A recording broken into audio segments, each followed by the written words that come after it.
Discovering the diary. The weight of Elias's words hung heavy in the air, a palpable pressure that intensified the already oppressive atmosphere of Black Briar.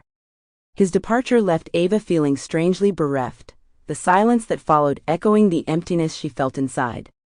The rain, still lashing against the windows, seemed to mock her solitude, a relentless reminder of the storm brewing within her own soul. She returned to her mother's journals, the cryptic entries now imbued with a new significance, illuminated by Elias's revelations.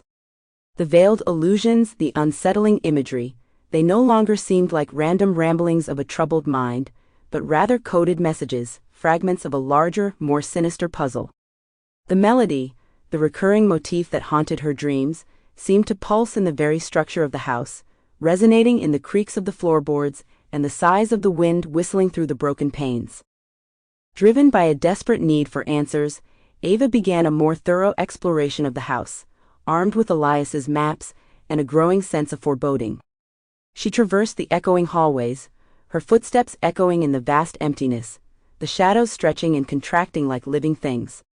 Each room whispered secrets, its decaying grandeur a testament to the house's long, tragic history. She found herself drawn to the West Wing, a part of the house Elias had described as being sealed off for generations, its purpose shrouded in mystery.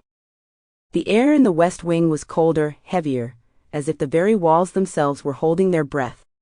Dust motes danced in the slivers of moonlight that pierced the grime-coated windows, revealing intricate carvings on the woodwork, carvings that seemed to writhe and shift before her eyes. She noticed a discrepancy, a small irregularity in the paneling near the fireplace, barely perceptible to the naked eye. Curiosity overriding her fear, she pressed against the wood. A section of the wall, cleverly disguised, gave way with a soft click. Behind the paneling was a small, cramped space, barely big enough to accommodate a person. A musty scent filled the air, a mixture of decay and something else, something akin to old blood. In the center of the alcove, nestled amongst cobwebs and forgotten relics, was a small, leather-bound box.